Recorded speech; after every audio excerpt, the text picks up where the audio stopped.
Now, your previous novel. Yes. Wildcat. Right. Not a success. Why? Well, Wildcat was written in a kind of obsolete vernacular.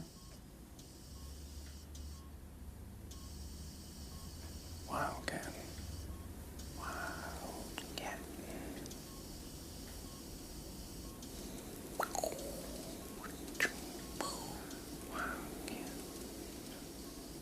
I'm gonna go. Welcome to Season 2 of How Would Lubitsch Do It, a podcast in which we discuss the works of director Ernst Lubitsch, one film at a time. It's April 1921, and today Bram Ruiter and Will Ross join us to discuss The Wildcat. Come visit ernstcast.com if you'd like show notes, resources as to where you might find the films we'll be discussing, or just to say hi.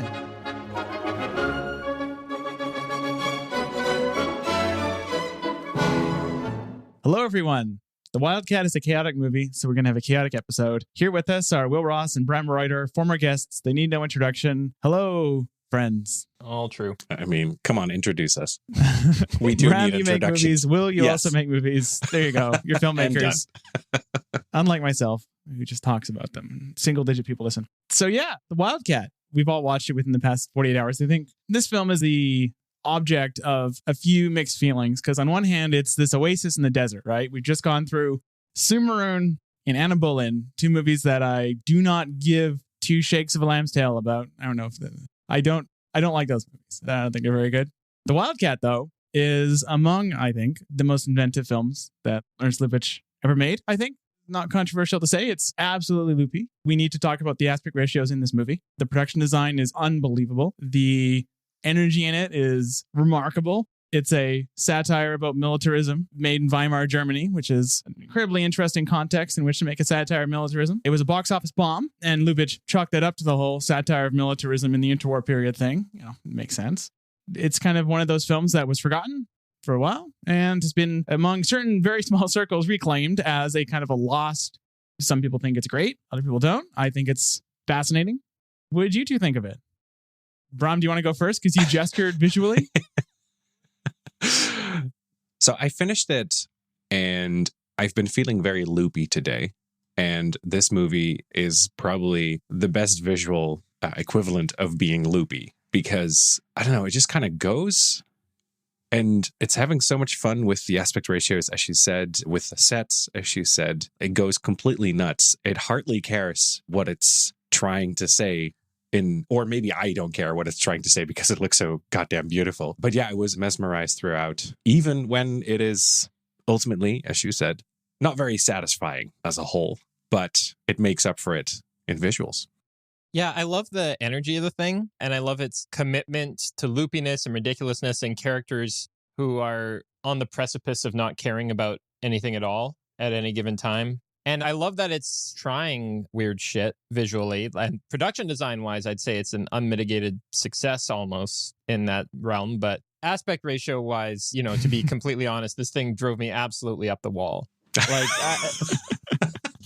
Like, I had a good time watching this. It's pretty rare that I have a bad time watching a movie. But the aspect ratio is a concept which I was expecting to, at the very least, really enjoy a lot. Very quickly moved into annoying territory for me, which sullied a lot of my early experience with the film. And that dissipated a bit as the film went on, and I started to enjoy it a bit more. I think it's not a coincidence that it also uses less of that weird vignetting, and the gags also, I think, get better as the movie goes along. But, you know, on the whole, it's, yeah, as you said, Devin, it's, having not seen all of Lubitsch's film, it's probably Lubitsch's most formally out there film.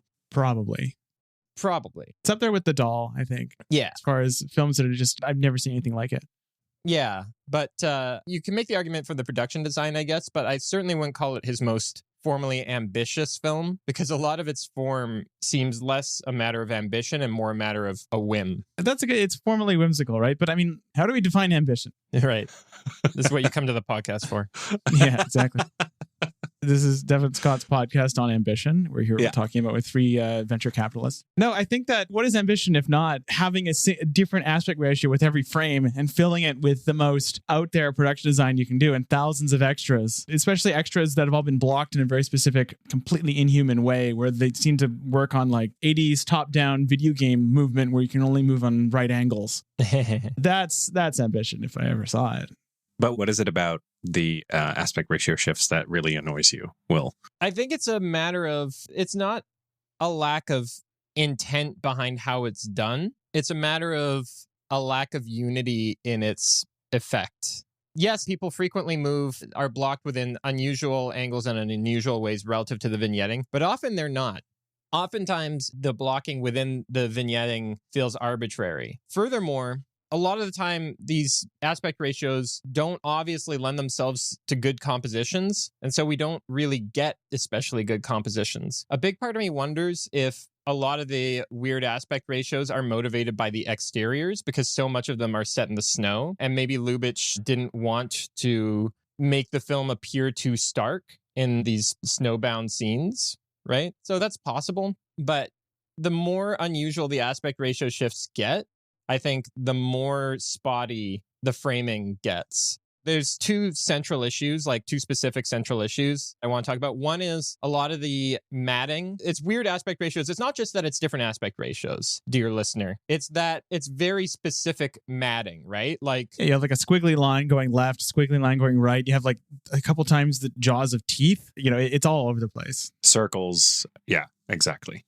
Yeah. And so it's not enough to say it's different aspect ratios, right? Because you can say something is a 1-to-1 aspect ratio, and that can mean either a perfect square or a perfect circle, right? It's not just that. It's like there are circles, there are rectangles, but like there's often, squiggles. I think there's triangles, there's little arches. So the different aspect ratios are matted differently. It's important to say. And often these mats, meaning the area of the frame that's black on the outside, like you two said, is squiggly, right? Or wavy. So it kind of goes in, out, in, out, in, out. Like if you imagine like the kind of stereotypical shape of a flower, it's kind of that kind of shape a lot of the time. As like an example, they do this often. And the thing is that to me, that just doesn't like, not only is it like, other than literally it's kind of loopy, it just doesn't lend itself to purposeful compositions in my mind. Literally, when it's going in and out and in and out, it's drawing extra attention to the negative space of the frame. Right? Because every time it goes in, there's more negative space. And every time it goes out, then there's this little outcropping of visual data within the shot that more often than not doesn't actually serve much of a purpose. It's just an unnecessary focal point. So that's one thing, right? My other specific main complaint also has to do with negative space, which is just this is not very conducive usually to montage. A lot of the time, these shots cut and there's not a lot of rhyme or reason to, as far as I could make out, to how one of these shots and its matting and aspect ratio interacts with the next one. Sometimes there is, and it works well, but sometimes it's just feels very much like it was just determined on an individual shot-by-shot basis without much consideration for the edit. And as a result, we get even more attention drawn to the negative space, because if I cut from a square to a circle to a triangle, then there's going to be different areas of negative space that appear over the last one, right? So like the obvious example is that if I cut to a narrower aspect ratio than the wider one, then we suddenly become very aware of like those black bars. And that's usually not a huge problem when it's an aspect ratio change that happens occasionally. But when it's happening shot by shot by shot, it becomes visually distracting, which I think is a liability for a film that's like really heavily based on gags and kind of the visual loopiness actually within the frame. My attention gets drawn too much to the outer realms of the frame. It was just frustrating for me, right? It's a frustrating movie in that sense, because when I like kind of cut my hand into a circle and put it over my eye and watch this thing with the narrowest vignetting possible, it's arguably a better movie. But even that's not true, because like when the framing's just like a plain old like 1.37 to 1 aspect ratio rectangle, the movie looks great. It's a really well shot film when that happens, usually in interiors. And like the production design helps that, but it also just, even in the exteriors, the framing just always feels more purposeful. It feels more unified. And yeah. All right, Bram, what do you think? Bollocks. No, no. I definitely agree in a sense where I was also trying to figure out, it's like, okay, it's a circle now. What could that mean? Or what does the rectangle mean? Is there any consistency in its usage? And about like 20 minutes in, I realized that there wasn't anything to it, that it was just simply playing around with shapes. Yeah. And then I kind of like started to let that happen and was much happier for it, because I don't think that it is much more than Lubitsch looking at this. And I'm filling in a lot of things that I don't know now. So this is all headcanon, I guess. For me, it was a very playful film that tried something else for the sake of being playful and trying something else to its detriment in certain regards. And also, it almost felt like a proposal. What if films are this? And I always like when films do that, when it's just like, what if it doesn't have to work at all because it's not a car? So it can just be this thing of this, like, we had this film and I did all these matte things and it kind of works sometimes and it kind of doesn't. But what do you think? And to that, I would say, Ernst, nice. I like it. I would, side with Will saying that could be a little bit more purposeful, could be a little bit more thought through maybe.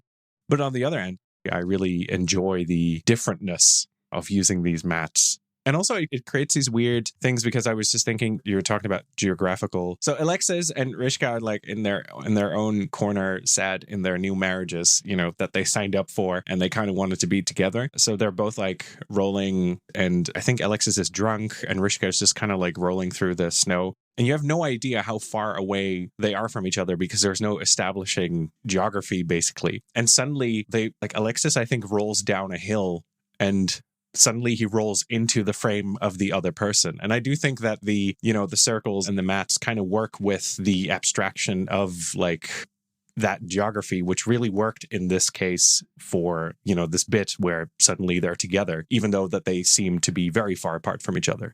This also has a lot to do with the snow, of course, which is a character unto itself, I would say. I think for me, I respond to all the formal decisions in two ways, right? One is that, the movie is, I think you put it well, Bram, the movie is kind of a proposal for what if movies were this and not the thing they are? And maybe an argument against the inherent usefulness of this changing aspect ratio and changing frame shape, you can call it. But at the same time, I was never not delighted by the cojones of the decisions. Yeah. I was never not delighted as like a formal enthusiast for, oh my God, they're going for it. They're doing it. And regardless of whether it works, that's its own question. No one really cares about whether it works. Let's be real. I was constantly delighted by the decisions. And I think that runs through the whole film, right? I mean, I should probably specify here that the film is a romantic comedy between a lieutenant in the army of nearby Pifkinero, which is great. It's a small fortress in the Bavarian Alps, or filmed in the Bavarian Alps, but obviously it's in Lubitsch land. It is nearby Pifkinero. That is the name. Quote, yes. Nearby Pifkinero, which is a place that is nearby Pifkinero. That is the actual name of the place. It's called Nearby. So it's a place that only exists in relation to another place, which is delightful. Pula Negri plays the titular mountain, the Wildcat, meaning that she's part of this, kind of outlaw, you can call it like barbarian band of mountain dwellers. And even that, like as a semi Romeo and Juliet setup, that's great. I like it. But it's in all the little mechanical details where the film is, I don't think it's well designed. So aside from the formal stuff, you have, the lead couple, like the Alexis, he's like the most rakish Lubitsch rake ever. Like my favorite scene in the whole film, it's the one introducing him, where he just has thousands of women mobbing him. It's like the scene from A Hard Day's Night or Austin Powers just blown up even further. And then you have that wonderful scene where you have the goodbye daddy, where all his offspring, his hundreds of offspring, say goodbye to him, which I think is an absolute good. That scene has no issues at all. I love that scene to bits. Like, man, got around. That's boy, did he ever. And then they let out the rats, the mice. Oh, mice, yeah. The dozens of mice to scare away the lady. It's amazing. But his character is this completely uninteresting doofus. In fact, in a weird way, his character does not fit the person we're introduced to. He's supposed to be this rakish guy, and then he's just this almost like he resembles the Lubitsch idiot more than anyone else. Like the character played by, I forget his name, but he's a recurring character in like The Oyster Princess and Romeo and Juliet in the Snow. Just kind of this like airhead, right? Who's usually played as the other guy, not the romantic lead. He's not like a rake with agency. He's a guy who seems completely unself-aware of his pull on, in this case, women. And so that character, for example, just feels poorly designed, despite the fact that the premise his character's put into is so fun, in my opinion, at least. Yeah, like I thought about this as well, and maybe I'm playing devil's advocate at this point, but I kind of started to enjoy the idea of this, like he's introduced as this like dashing lieutenant, and then you see him in the frame for the first time, and he's just kind of like you said, he's kind of like a doofus, and he doesn't have the classic dashing thing about him, and he has a sliminess over him in certain ways. So he's absolutely the opposite of how he's being cast. So he's basically against type, I guess, and I just started to enjoy the idea of, you know, everyone fawning over this like very mediocre guy. I guess he is an Austin Powers figure, you know. Yeah, exactly. Like, yeah, exactly. That's what whole Austin Powers is. I like that reference there. But I kind of started enjoying it because I was, you know, he's being set up and they get the letter. It's like, oh, you need to be hard on him. He's this dashing young guy. And then you see him and it's just like, yeah, it's like a mediocre guy in his 30s, you know, just standing there being surrounded by his offspring and all his wives and whatever. And that by itself just became very funny. I wish they would do more with that because eventually there's only 2 love interests at that point. There should be hundreds.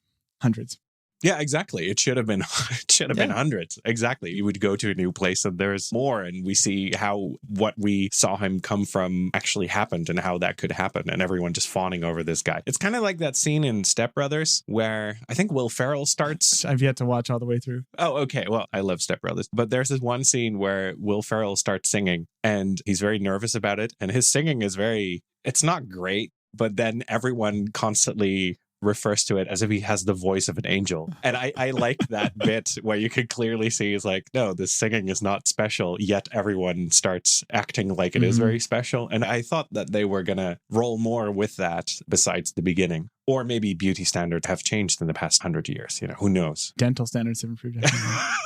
I didn't want to be mean, Devin. It's his toothy smile got me every time. But yeah. I totally agree. I think it's less. You agree that his teeth are really terrible, right? I agree that that there's different kinds of beauty. But some involve rot. Yeah. I mean, some involve root canals. Go on, sorry. It's true. But no, I disagree with you a little bit, Devin. How dare you? In that, like, I don't think it's a function of poor character design per se, as much as like it not feeling fully developed. I'm totally with that. Like, to me, it's kind of a function of how the movie is satirizing militarism, right? Which is the idea of this thing being culturally often seen as like this very attractive and dashing and admirable quality, militarism, like as a quality, as personified by Alexis, when in fact, like there's not actually a lot of underlying intelligence or depth to it. I think that's kind of what it's going for. But like, as far as how that all shakes out with the central, if you want to call it, tragedy of the romance angle of the film, you know, I don't know how well the film ultimately self-resolves its own ideology, but I can see kind of hints of what it's stabbing towards. I mean, to some extent, this feels like a film that needs like 2 or 3 years to be made, being made by someone who's been making like multiple films every year. You can't make 3 films in a year, I think, and be able to have a film with constantly shifting vignettes and aspect ratios and have every single one of those feel motivated. Or like a lot of these like kind of intricate ideological ideas that are being expressed in this pseudo fantasy satire setting. And it's so hard to do that and have them all come through coherently, right? And this is to some extent, you know, I'm not trying to sound like you can't make good movies when you're making 5 movies a year, but I think it does speak to why so much classical era filmmaking and silent era filmmaking is done by directors who just hone their craft in a very specific set of story beats and framing conventions and just got really, really good at those by doing them on a constant basis so that you could get someone who makes a movie every year. And there's a pretty good chance that one of those movies is going to turn out a masterpiece, right? With the arguable byproduct of, you know, a reduced formal invention. It's the same thing as anything, right? Like doing something totally new and having it like just work straight through, it just takes a lot of time. That's all I'm saying. I think it's interesting too, the ways in which almost, I mean, I'm speaking with really unearned hindsight as far as the podcast goes, because I've now seen all the films. This is our last recording of the season. Hurrah.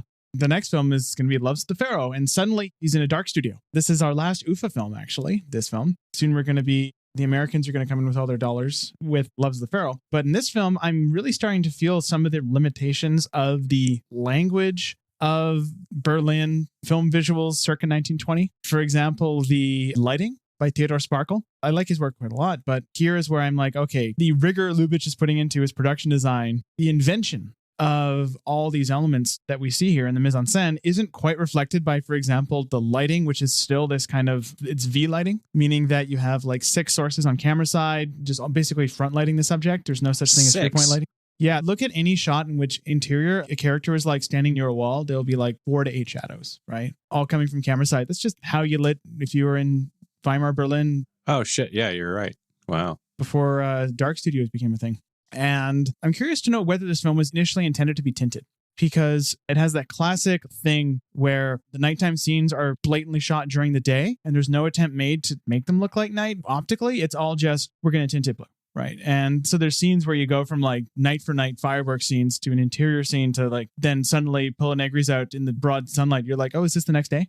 And again, that's not fair of us, because I really suspect this film is intended to be tinted, just like Loves the Pharaoh is, just like Anna Boleyn is, just like most of his films from this era are. And so there's an interesting kind of, this is the most I've ever felt Lubitsch really pushing against the limitations of almost just the toolkit he had at the time. And I'm curious to see, this is an impossible thing, because by being in Hollywood, he couldn't make something like this. But what if he had made this with like a disciplined Hollywood crew and like more script drafts? I mean, you raise a really great point in terms of contextualizing this thing's form with things that we're not seeing, right? Like this restoration does derive from a print that was, as the restoration notes at the beginning of this version say, not an ideal print of the film, in that the intertitles were not correct. They had to be newly created and restored from censor's notes that are still extant from the time. So we know that this print isn't like a reference print. And so yeah, like I think it's, as you said, it's likely that there's tinting. Would that change my impression of all the shifting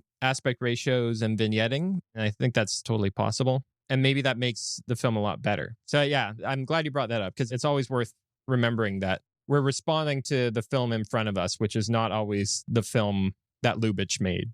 Yeah, I don't think Lubitsch ever want you to see the tape at the top of the frame to stitch things together, because there are multiple times throughout this movie. And also there's this weird thing going on sometimes in the print that shots seem, for lack of a better word, like lower in the frame than they should be. There seems to be information missing. Maybe this is from a later generation, where they misaligned it. So there's all, yeah. So, I mean, this is a drum we've beaten many times in the podcast so far of like everything we watch has to be watched with a grain of salt, even the stuff that is tinted, for example. A lot of the time that is just, at the beginning of a lot of these, there's specifically a disclaimer that says our tinting is based on some assumptions, right? We are trying to recreate the artist's intent because all we know is maybe what color they used for like one shot that survived and tinted. So we have to extrapolate from that. So yeah, it's all provisional.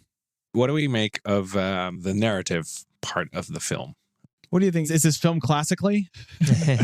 I'm just kidding. No, I think you read my mind, Bram, because that's what I want to bring up next, because I think the decision to make this, because spoiler alert, these 2 star-crossed lovers don't end up together in this one. They don't die, which is good, but they don't end up together, and they end up, marrying someone in their own society, respectively. I don't think that's a good decision. Yeah. Yeah. I thought that was a bad, in fact, both times I watched it, to me, that was always the note that struck sourest, because I don't think the ending's structured all that well. But I think most importantly, I just don't think it's supported by the entire tone of the rest of it. The film is so goofy. The film is so whimsical, as you said, Will, that to me, just having a cold dose of reality at the end, it feels unearned at best. It also doesn't interface with what the movie's trying to, or seems to be trying to say before that point. What is it trying to say? My general read, as someone who already said that I think the film isn't completely self-coherent ideologically, I think the closest I can get is that the film is trying to say that the idea of the military is this carefully constructed but ultimately absurd kind of patchwork of conformity that we've been conditioned to admire or feel attracted to or feel loyal to, and that it is no more or less valid or admirable than any other social structure, right? Which is why you see, bandits who are rough and much less openly pretentious, but no less flawed as a society, as kind of the counterpoint. I think that's what the movie's generally getting at, which is to me, another reason why it feels so weird that it ends with these two, it resolves with them going back and ending up with people from their own societies. And the film even seems to be taking a fairly positive stance on their being reunited. It doesn't seem to register them as ending miserably, right? The movie ends on, I think, its best gag, where someone who's been spurned by Rishka, her husband, who she left absolutely wailing, she comes back and he's literally crying a river of tears that's like carved a path through the snow. Yeah. Which is like, it's a lovely image. It's ridiculous. It's really funny. And she comes in and she dries his eyes. And the moment comes off. It's obviously funny, but like the final shot is like quite tender. And you can read it as a bit emotionally ambivalent. But I think it's generally, she seems genuinely okay and satisfied with being with him. I just can't quite see why the film is suddenly ending with a positive depiction of these stratified social relationships. But that might be a product of me objecting to it not fitting to a reading I had of the prior film that isn't actually what the film was going for, right? Like that's just like what I could read into the film up to that point. And if the ending contradicts that, maybe my reading is wrong. We're not exactly its target audience being people from 100 years later. It's true. So we come up with different expectations, and I think it's worth pointing out. And setting aside the social commentary stuff for a second, like looking at it strictly as a narrative, I think it's worth, looking at it a bit on literally its own terms, which is, as the opening title cards say, it is a grotesque in 4 acts. And this, its description as a grotesque and its division into 4 acts does kind of speak to a self-conscious arbitrariness and maybe a sense that we're not meant to unify everything in our own minds, but just like kind of enjoy the film on a moment-to-moment basis. That might be there. And because it works so moment-to-moment, the film is a kind of scene-to-scene experience in a way. And it's a bit of a mixed bag, but, it has its ups and downs, right? Like it has some really nice bits of spectacle between its production design and its crowd scenes. And it's got like some really fun gags, some of them involving things like double exposure, some of them involving things like reversed footage. It's got a lot of fun stuff in it. And then sometimes it'll have a comedic moment that just kind of registers as broad actors kind of like mugging reaction, which I complained a little bit about mugging in the last episode I was on as well. Where is my treasure? So I don't want to come off as just hating mugging, but I also I can see when it's filling the joke hole, I feel like, and sometimes I got a little bit of that. I guess to sum up, overall, my take is that narratively, this feels like something that doesn't stand as a whole and maybe isn't really designed to. It's grotesque. It's asking you to not look at it as a perfect object. Yeah, narratively, it feels like a few scraps of paper to create a podium for Lubitsch's formalism, basically. I was wondering why the ending didn't really fully work in a narrative sense and when it started happening. And I definitely felt that they wrote themselves into a corner.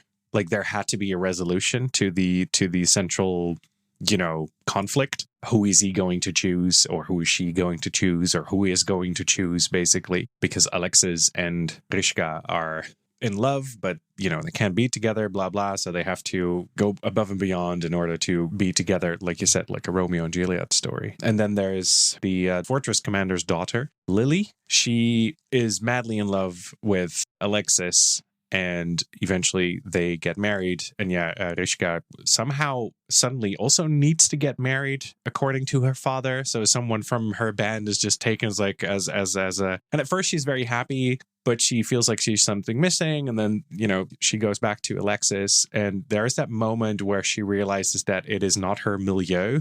Basically, that's how I read it. Like she runs into Lily in the fortress while Alexis is, they're on a date, technically. And then suddenly this realization hits her that she does not fit in the milieu and that Lily is a better fit for him if they keep to that milieu. So that's the moment when Rishka decides, you know what, I'm going to be a brat, I'm going to be awful, and I'm going to make sure that he hates me so that he will feel less about giving up his love for me and going for Lily, who's clearly much happier in that milieu. So there's kind of like a fatalism there that kind of works with the whole satire of militarism and, hierarchies and where you stand in life and whatever. But yeah, I somehow feel that it is, a very weighty thing to suddenly tack onto, as we discussed, a very Looney Tunes kind of film. Because sometimes it does feel like you're watching a Bugs Bunny cartoon like a few years before Bugs Bunny was invented. And then suddenly there's this like fatalism hanging over it and these like heavy decisions that need to be made for, like suddenly these characters need to be characters. And before that, they were just vessels for gags and the satire and the ideas and the stuff. Like there was not a lot of evidence for who they are as people. They are vessels for what the script tells them to do and all the formalistic elements. So then to suddenly tack on that ending that needs characters feels a little off. And I think that moment where she has that realization gives her a lot of depth, which is very interesting, but comes a little too late in this case for me. I don't know if you agree with this, but that was kind of my read on the whole thing. To kind of jump off your point a bit, a key ingredient missing here is that every single character in this is kind of a cipher. Not a single person in this film has anything resembling depth. I mean, neither did anyone in The Doll or The Oyster Princess, but those films did not present us with endings that kind of required us to see them as three-dimensional people. The Oyster Princess, it's almost like the characters continue on the trajectories that began the film that felt inevitable from the beginning. We always knew how it was going to end. As soon as you meet the prince, you're like, yeah, he's going to end up with Ozzy Oswald. There's an inevitable path to that. But in this, there is a frustration of our expectations, right? And to succeed in that, I feel like one maybe is behooved to write those characters with the groundwork that makes that turn feel inevitable. And to me, it didn't, right? It also didn't feel like it was, there's also the expectation of other Lubitsch films bleeding into this, right? Usually Lubitsch films are celebrations, at least the comedies, are celebrations of characters who run against their societies, and they usually get away with it, with the exception of something like The Student Prince in Old Heidelberg, which is a comedy that also ends tragically. And yet, throughout that, you're never really under the impression that this is going to work out. That's a case where there is a melancholy built in, but there's not a single hint of melancholy through most of this movie. It's all just so goofy. And that's my man. Yeah. It's a movie. It's got... I don't share that expectation. I love this movie. I'm frustrated because I love so much of it. What I mean by it's a movie is not like it's completely unremarkable. It's like obviously remarkable in a lot of ways, and in a lot of ways that you can like coherently express, right? Like what I'm trying to get across is like this is a movie that exists on its own terms with its own vision, and clearly to some extent or another they made the movie that they were setting out to make, right? It's a movie. It's a movie that's worth watching.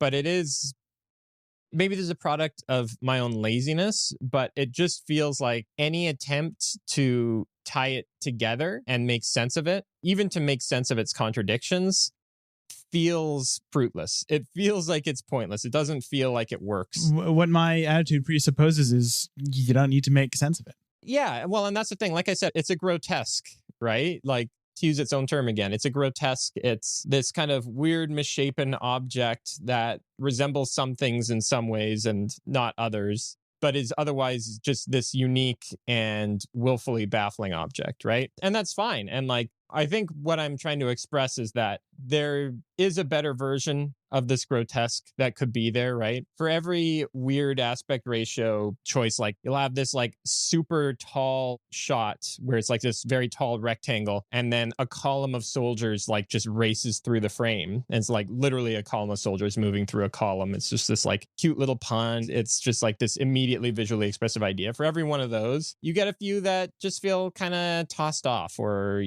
almost like there's a sense sometimes of, well, we haven't used one of these in a while, so I guess we should use it now.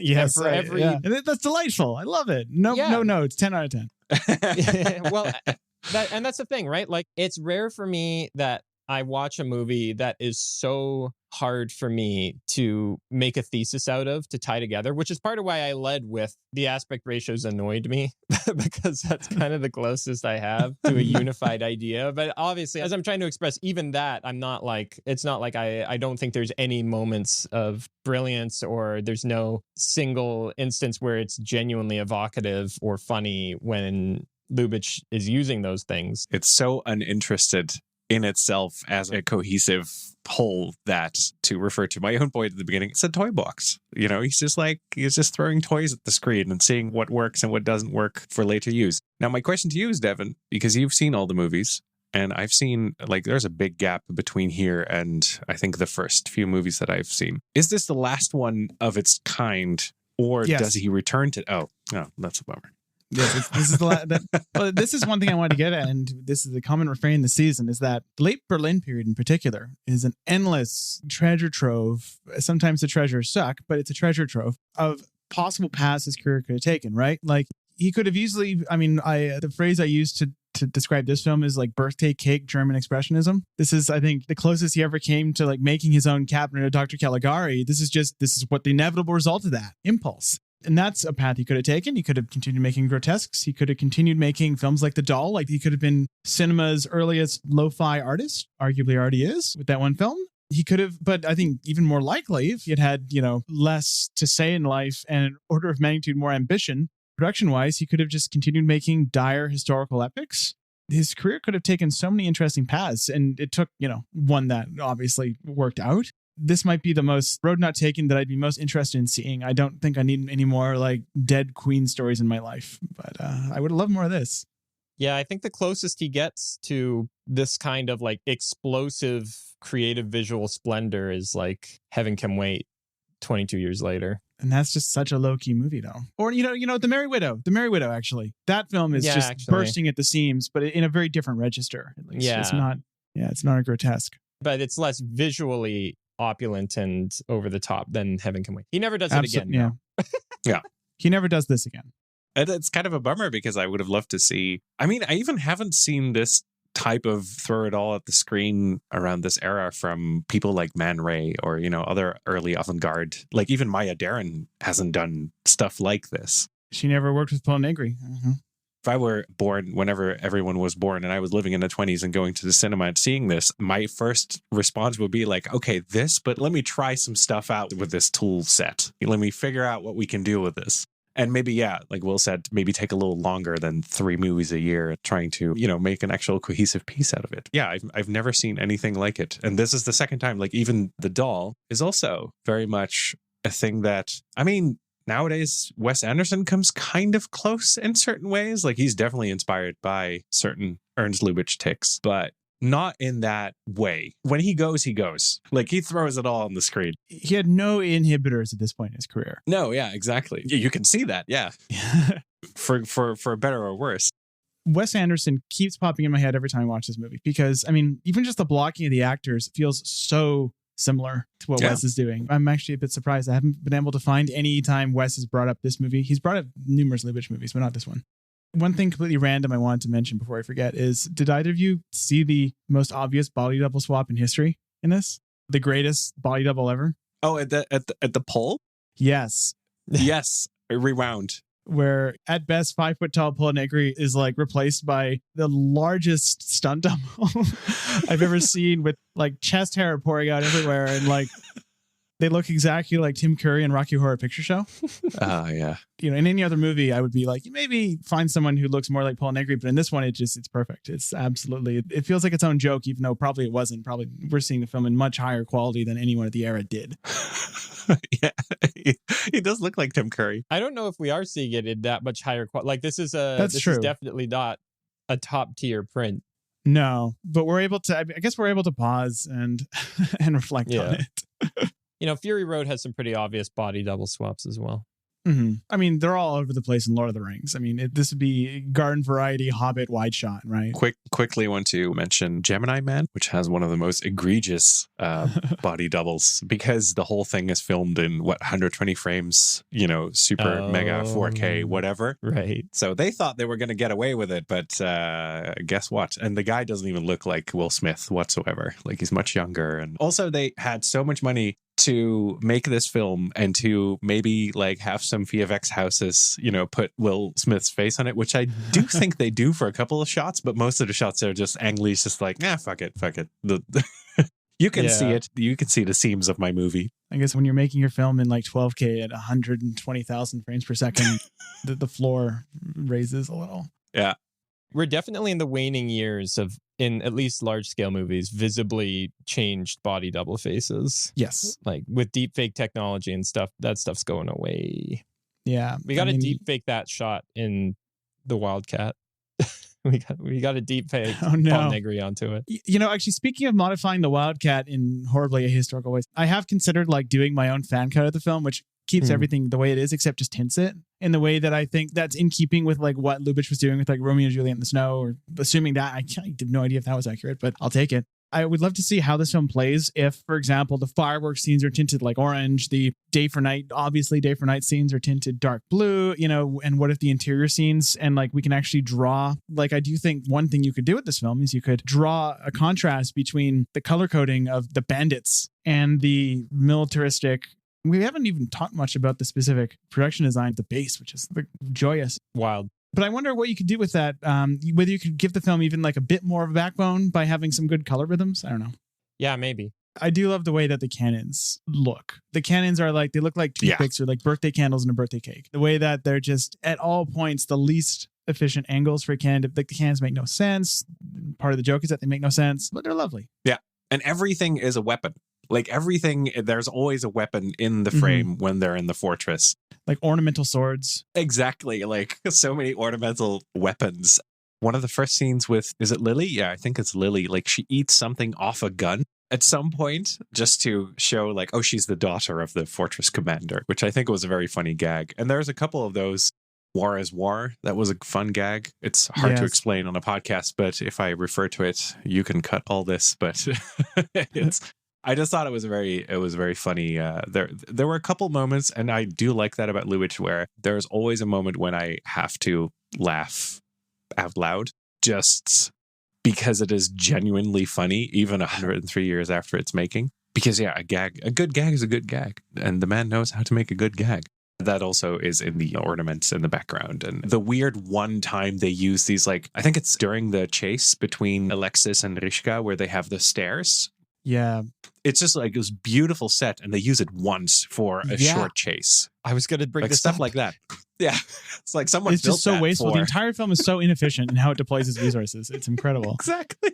Yeah, and like Exactly. if you go back and look at, like, it's not just like there's all these like curves and like curls in the architecture design of the base, but like if you go and look at like these statues, there are scenes with like these incredibly elaborately designed statues, right? Like even these seemingly simplistic cannon statues in one scene, at least one scene, that was the only scene I noticed them in, but like have these like spiral designs on their wheels, and like the soldiers are these extremely modernistic, you know, they almost look like they could be cakes. Yeah.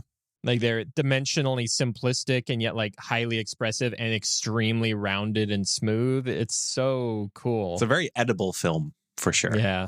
I should mention, too, that the production design is not by Hans Richter for once. It's by Ernst Stern and Max Gruner. And apparently Stern vehemently disagreed with the idea to shoot anything on location in the Alps. This should be put in context that this is the third winter Lubitsch has spent filming the Alps. Apparently he just liked it. Just would go on to the Alps once per year. I mean, he did Meyer from Berlin, which is not good. Then he did Romeo and Juliet and Kohlheisel, which are good. And then he does this. But Stern thought that the film should not feature any location footage whatsoever. And I kind of, having seen the film, I wonder if he wasn't right. Whether it might have been interesting to just shoot this entirely on studios, interiors, all constructed, all artificial. But I wonder if, I mean, that feels like also an impulse that would have been much better a year later when they had dark studios. So who knows? No, he was right. No, he was right. Yeah, I think he was right. He was right. He was just He was straight right. up right. It was right. They should have done that. I think that in a vacuum, the exterior footage I think is fine, but it's just every time, I actually wrote this in my notes, every time it cuts to the bandits, my attention flags, because suddenly there's 100 less things per frame to look at, less delights. And in a film that's kind of a cinema of attractions thing where I'm looking moment for moment to be delighted by little things that aren't narrative, that matters. It's very classist of you, Devin. Oh no. You're saying I'm anti-Bavarian bandit? Yes. How dare you be anti-Bavarian bandit? The sensitivity is much appreciated. Yeah. the long marginalized bandits of Bavaria. Is there anything not related to the Wildcat that we should discuss before we end the recording? Have you guys seen this movie Napoleon? Have you Yes. seen Napoleon? This thing's crazy. We just had an episode on it. In fact, it was our previous episode. This thing's unbelievable. I mean, it's great. You've got the wildest. I mean, talk about your 1927 Trailblazers. There's stuff in this thing that you wouldn't see for decades. There's stuff in this movie I've never seen in anything else. It is something. Never heard of it. Is it Kubrick? Probably. No, it's Spielberg now. Probably.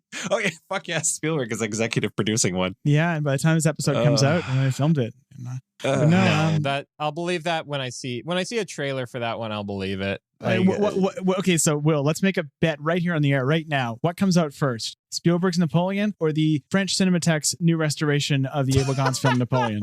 What comes out first? Oh shit. You lay your cards on the table. We're doing it. Packed. I don't believe in either of them, but I guess I'm gonna go with the Cinematheque. I'm also going to bet the Cinematheque.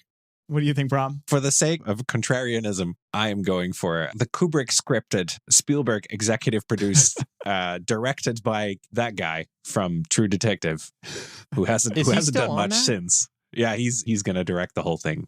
He's still the guy. Also, is this thing really Kubrick scripted? Like being serious for a second? They're going to use his notes. That's it. Like, so Kubrick is going to be like a researcher, 5th credited researcher. There's been like 5 attempts to get this thing off the ground. I'm sure it's been Ship of Theseus to hell and back. Also, there is going to be a Ridley Scott Napoleon film coming out this year. So, like, what are we talking about? Wait, is that the one where he got like Paul Gross or whoever to play him? No. No, Joaquin Phoenix. Right, Joaquin Phoenix. Wow. Okay. Yeah, I had no idea. How this that's he can't keep getting away with this thing. That guy's movies don't make money. Yeah, it is very he's made money. Sorry, like House of Gucci made twice its budget. Like, I don't know what you're talking about, Will. Talking out of your ass. That's a loss. That is a loss. Hollywood Accounting says that's a loss. That's a good point. Last Duel lost 70. Oh boy. So let's wrap up the recording, everyone. Oh, okay.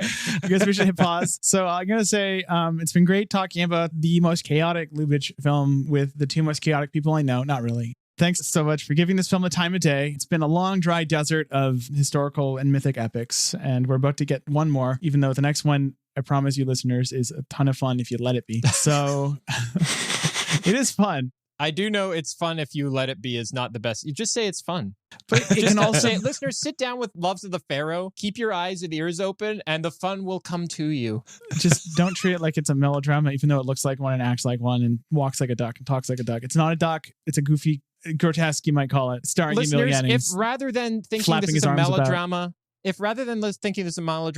you simply open your mouth and say, ha ha, you will have fun. Exactly. And who am I? Like, when is that not a good idea? Name a single movie where you shouldn't laugh throughout in a public theater. I can't find one. So thanks, both of you. And Schindler's List. And yeah, everyone knows you, so you don't have to tell them where to find them. You go look at the effing show notes, listeners, you dinkuses. I'm down with that. Thanks so much, both of you. And I'm going to get you both saying see you later or whatever so I can edit it in. Bye-bye. Bye. That was terrible. Okay, I'm going to hit stop. Me too. Next week, Kristin Thompson joins us to discuss The Loves of the Pharaoh.